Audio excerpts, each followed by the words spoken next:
दृढ़ थीर समधीर ध्यानम जगत त्राणकारी अघारी उदारम भगत प्राण रूपम दया गुण अपारम नमो सद्गुरुं ज्ञान दाता सुस्वामी नमामि नमामि नमामि नमामि। धन्य धन्य सद्गुरु सुखदा महिमा कही न जाए। जो कुछ कहूँ तो मेरी कृपा मोते कछु न वसाए। श्री सद्गुरु महाराज की जय।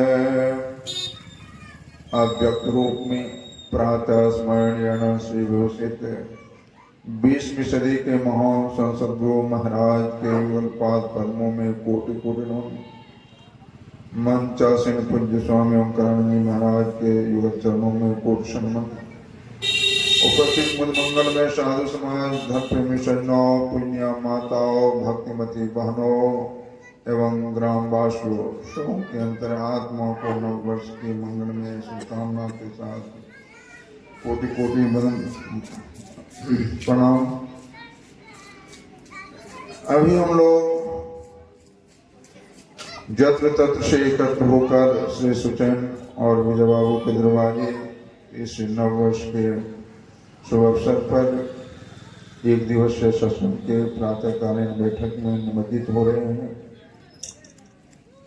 अभी हम लोग भजन कीर्तन के बाद इस स्तुति से सत्संग प्रारंभ कर पुनः अपने सद्ग्रंथ पाठ पवित्र ग्रंथ सत्संग योग से वेद भगवान की वाणी को सुन रहे थे। पुनः संत कबीर साहब की वाणी को सुने और प्रहलाद संस्कृत महाराज की वाणी को सुने। पाठ के रूप में विषय बन करके आया है सत्संग। सत्संग में हम लोग प्रायः भाग लेते हैं। सत्संग का शाब्दिक अर्थ क्या होता है?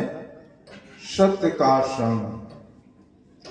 लेकिन विचार कीजिए, सत्य का संग करने के लिए आ रहे हैं तो इसका मतलब है इसके पहले हम असत्य का संग किए हुए थे, तब तो हम आते हैं सत्संग में। विचार कर देखेंगे तो पता चलेगा सही माने में हम लोग अभी तक असत्य का ही संग कर रहे हैं। सत्य का संग बहुत कम हो रहा है। कहेंगे कैसे? तो पता लगा ये सत्य कहते हैं किसे और असत्य कहते हैं किसे।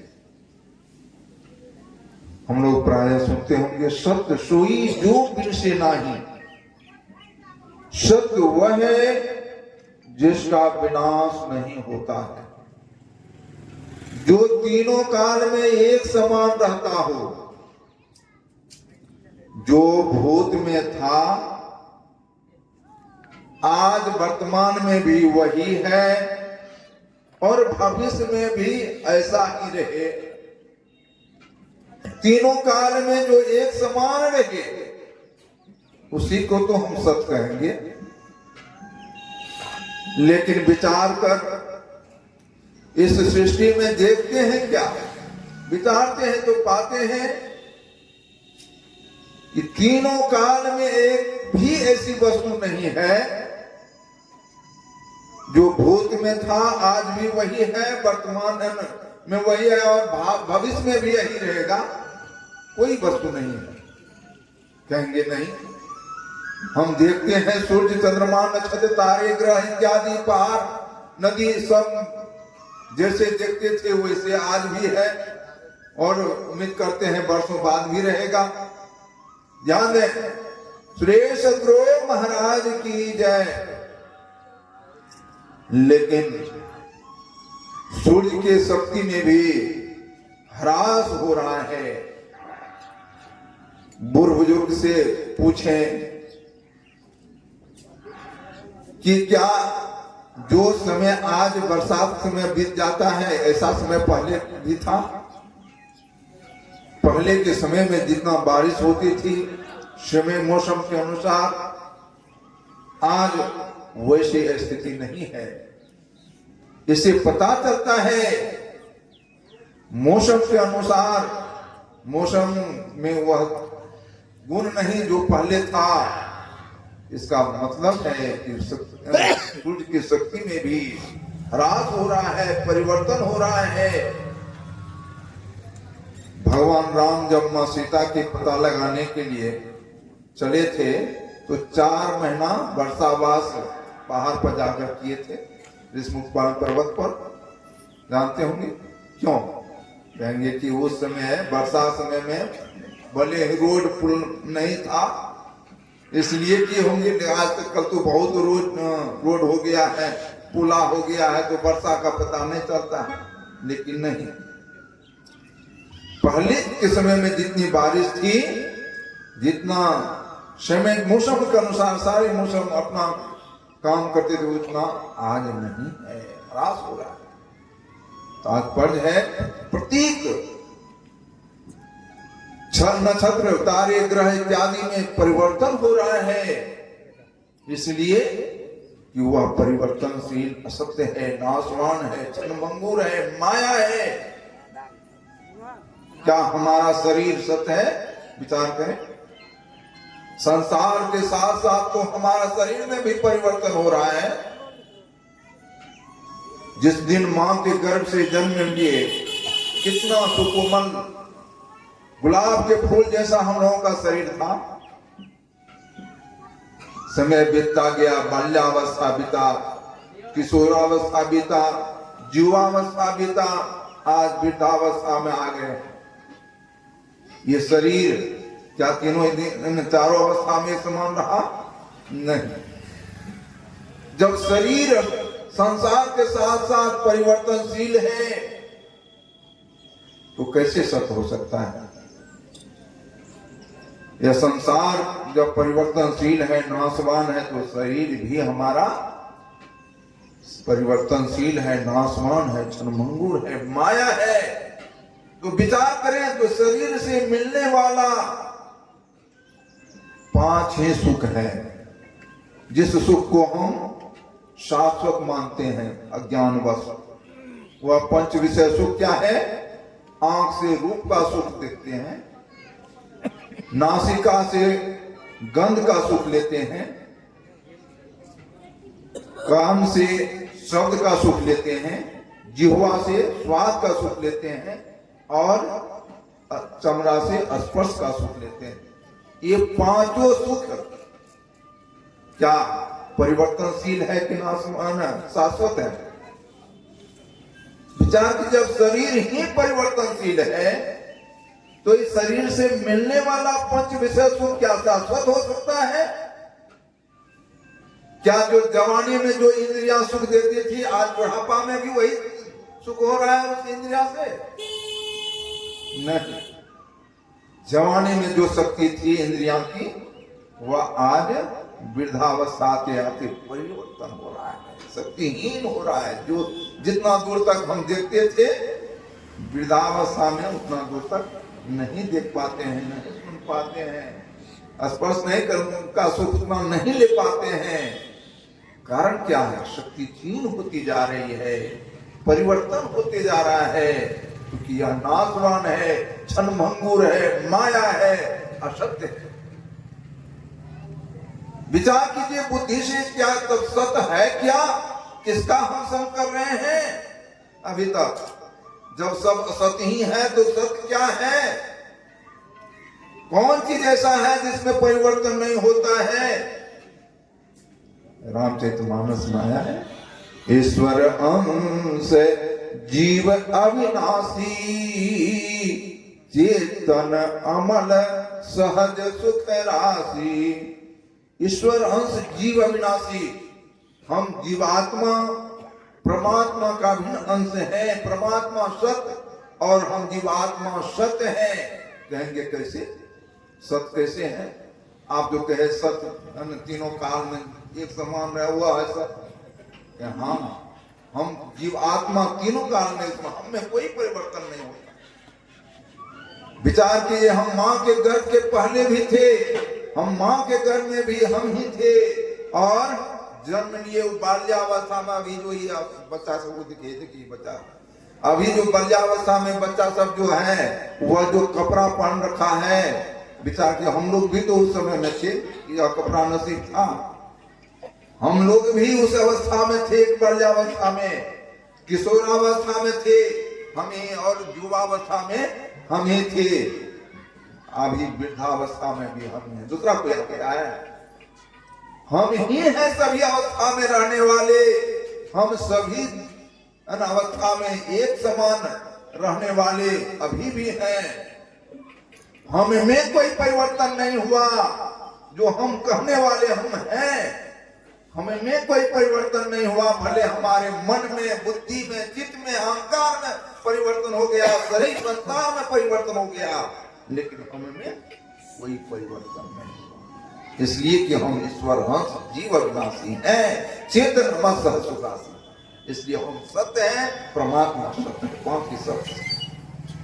उस दिन पता चलता है जिस दिन कब जो कोई सब जब शरीर छोड़ने लगता है, लंबा सांस लेने लगता है, सगे संबंधी लोग घेर करके जमा हो जाते हैं, है ना, कहते हैं लावा कुर्सी पाने वाला समय। जैसे ही सांस रुकता है सब रोना चिल्लाना शुरू कर देते हैं। मां तारा के पति जब बाली धराशायी हुआ था भगवान राम के बाण से, तो मां तारा को भी पता चला, तो वह भी रोलती बिलखती आती है। स्वाभाविक है, अपने पति के मृत्यु जान करके क्यों नहीं आई, और देखती है दशा, तो जार बाजार अपने पति के शव पर लोट लोट करके रोने लग जाती है। भगवान राम को भी रहा नहीं गया, उनके रोदन को देखकर संतान नाम देने लगते हैं भगवान राम। ये तारा, तुम किस लिए रोती हो? इस शरीर के लिए?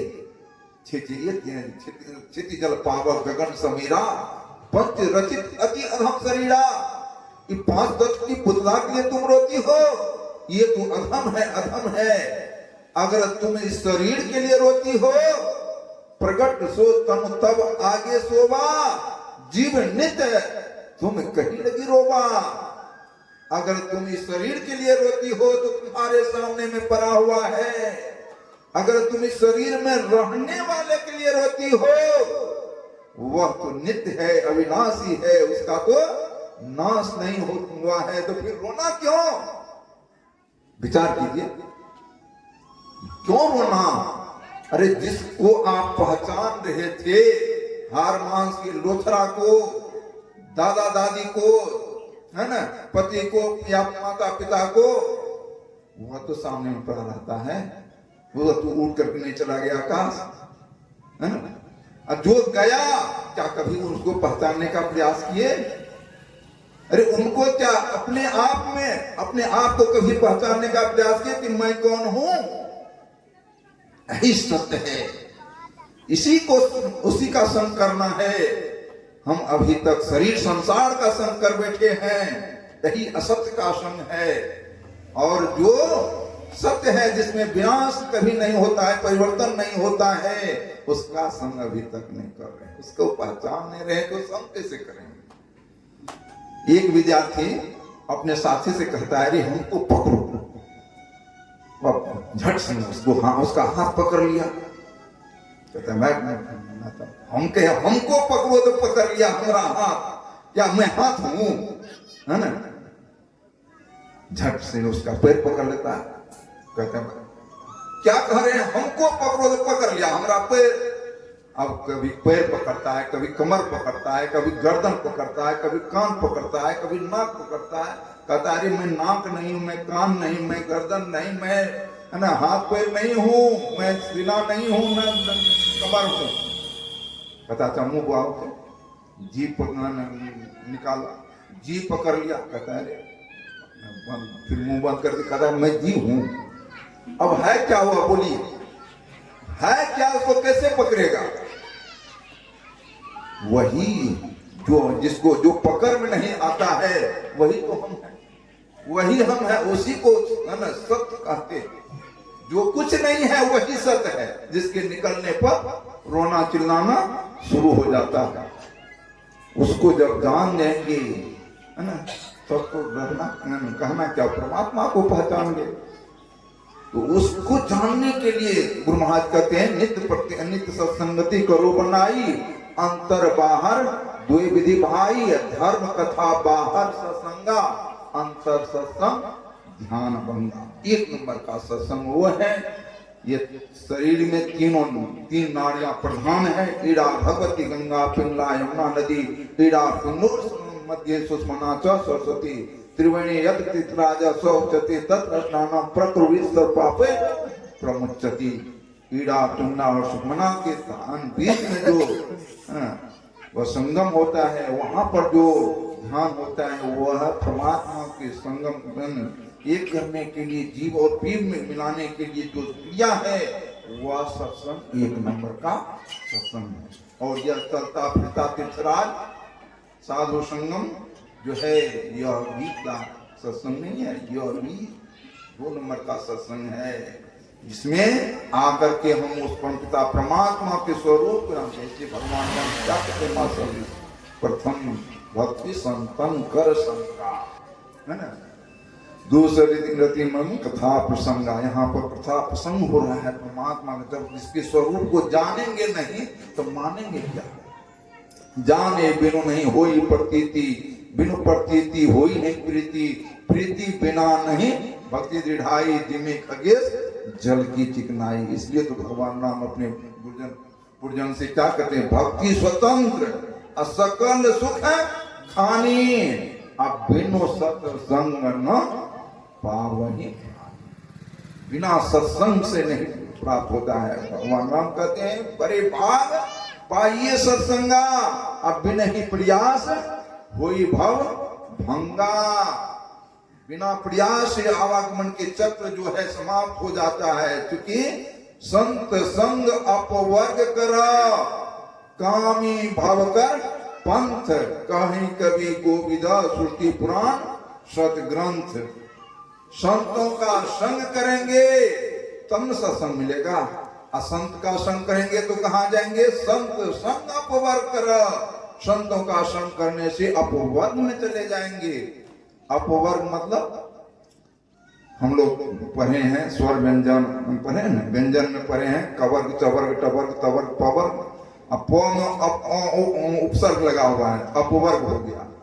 अपवर्ग मतलब जहां पर पवर्ग नहीं हो। प से पतन, फ से फलासा, ब से बंधन, भ से भय, म से मृत्यु। ये पांचों का जहां अभाव हो वही तो अपवर्ग है, मोक्ष है, लिबरेशन है, छुटकारा है।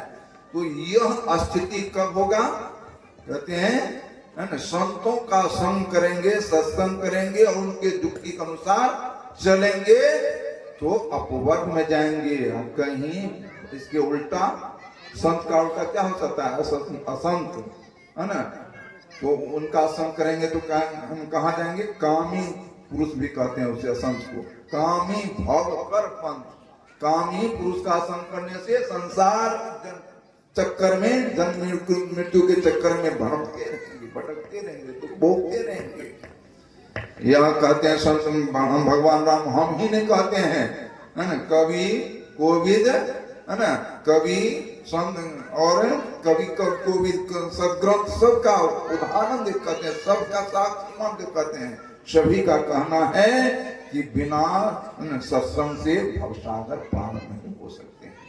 संत कबीर साहब भी क्या कहे, है ना, मैं तो आन परिचोरण के नगर, सत्संग बिना जिया तरसे। इस सत्संग में लाभ बहुत है, तुरंत मिलावे गुरु से। ये मानगंज क्या है? चोर का नगर है। चोर का नगर कहने का तात्पर्य क्या? यह शरीर में दो भाग है, एक आंख से ऊपर ब्रह्मांड, नीचा पिंड में।